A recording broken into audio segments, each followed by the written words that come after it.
Hey guys! In this video, we're going to work a little bit on our listening skills, and at the same time, hopefully we'll learn some new vocabulary and also we'll work on our speaking skills. Ready? So with no further ado, let's start. It's Anna and this is the English Fluency Journey.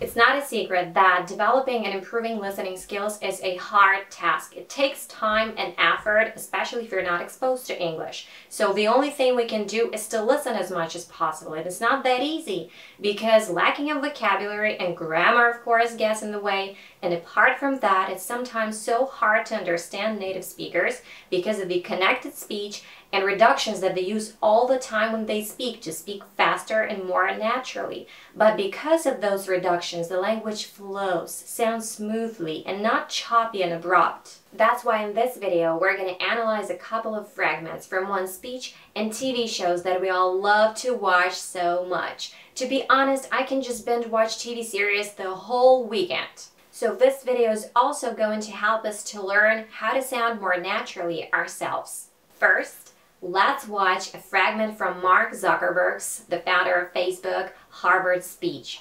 This is an incredible and passionate speech. You'll find the link in the description, so go ahead and watch it because it's great.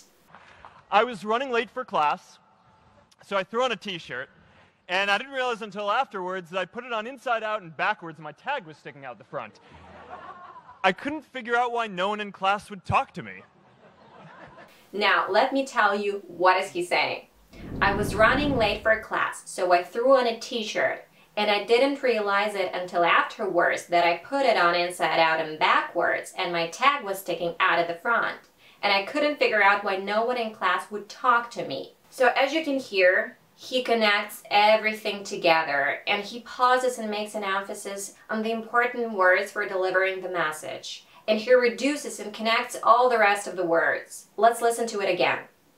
I was running late for class, so I threw on a t-shirt, and I didn't realize until afterwards that I put it on inside out and backwards and my tag was sticking out the front. I couldn't figure out why no one in class would talk to me. I was running late for class, so I threw on a t-shirt, and I didn't realize until afterwards that I put it on inside out and backwards and my tag was sticking out of the front. And I couldn't figure out why no one in class would talk to me. So the words, and I didn't realize it until afterwards, he pronounces so fast and so incoherent. It's like he swallows the sounds and blends them together. And it sounds like, and I didn't realize it until afterwards. But people, of course, understand him. But for non-native speakers, it's a good way to train your ear. But you gotta know what you're hearing in the first place. And also the words, and I put it on inside out and backwards, he pronounces very fast as well because it's not that important for the message. So that's why he connects everything together. Now, what I want you to do, I want you to practice to pronounce these words, these connected words together, at least separately. So let's try it.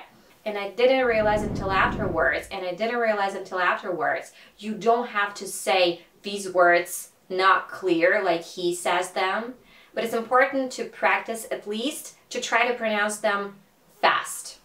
And I didn't realize until afterwards. And now that I put it on inside out and backwards, that I put it on inside out and backwards, a lot of flap T's. That I put it on inside out and backwards, that I put it on inside out and backwards. It sounds like a tongue twister, a great tongue twister. And this is what every native speaker usually does. This is just a natural way of speaking. And also it's important to know grammar because when people ask questions like, what are you doing? Or what do you do? The only difference is the words doing and do, and all the rest sounds the same. But in the first example, we're asking, what are you doing, like right now? And the other person knows that we're asking about right now because we use the ing form of the verb, the present participle in other words, with the auxiliary verb to be. And the second question is, what do you do? Like, what do you do for a living? What is your occupation? Now let's listen to the native speakers asking this question. What do you do? What do you do? What are you doing?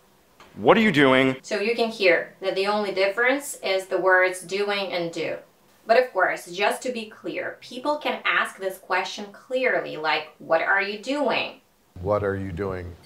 or what you doing. What you doing? And also you can hear something like, what'd you do last night? What did you do last night? What'd you do last night? What'd you?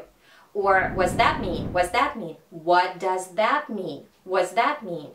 You can hear all of those reductions. It's crazy, I know. To train your ear, I recommend you to do, let's call it an exercise. I find it very effective. So watch movies, TV shows in English with subtitles, but turn them on only when you don't understand something. So pause the video, read the subtitles, listen to it again, try to hear all the reductions, repeat it, and if you don't know some words, look them up. So let's listen to and analyze some more examples. Sorry, I didn't mean that. You wouldn't have said it if you didn't mean it. You wouldn't have said it if you didn't mean it. You wouldn't have said it if you didn't mean it. So you would not have said it if you didn't mean it. You would not have becomes you wouldn't have. You wouldn't have. Or you also can hear you wouldn't have. You wouldn't have. So you wouldn't have said it if you didn't mean it. Repeat it with me. You wouldn't have said it if you didn't mean it. You wouldn't have said it if you didn't mean it. You wouldn't have said it if you didn't mean it. Do you want to get your face painted like a pretty butterfly? No, I'm just not in the mood. So he says, do you want to get your face painted like a pretty butterfly? Let's listen to it again. Do you want to get your face painted like a pretty butterfly? So, do you want to get your face painted like a pretty butterfly? So, do you want to becomes do you wanna, do you wanna, do you wanna? And the word painted, he pronounces like painted, painted, dropping the T. Do you want to get your face painted like a pretty butterfly? Let's try it with me. Do you want to get your face painted like a pretty butterfly? Do you want to get your face painted like a pretty butterfly? And one last example. You guys really think about getting another housekeeper? Because, I mean, how would you feel about paying me to do it? We're looking for somebody with a little experience. Wow, did you hear that? It's crazy how fast she pronounces those words. And those are you guys really thinking of getting another housekeeper? Because, I mean, how would you feel about paying me to do it? So there is no lot of reductions, but she speaks so fast and relaxed and connects everything together so it sounds like one huge word. Are you guys really thinking about getting another housekeeper? Are you guys really thinking about getting another housekeeper? Because, I mean, how would you feel about paying me to do it? You guys don't have to try to speak like that. This is just so you are aware of how people might speak. I'm telling you, that exercise works like a charm. Pause the video, read the subtitles, and over some time you'll understand more and more. Mark my word. And of course, we haven't talked about all the spoken contractions, which, by the way, we don't use in formal writing, such as I'm a, I'm gonna, I'm gonna, I'm gotta, I have to, and more. The bottom line is that we have to train our ears and we have to know what to look for and what to pay attention to when we're listening. And I hope that this video helps you to start noticing these things and to become one step closer to understanding native speakers' speaking patterns. Thank you for watching, everybody, and of course, don't forget to stay positive and motivated in your studies. If you like this channel, please subscribe, like this video, hit this bell icon to stay updated, and I'll see you in my next video. Bye. Yeah.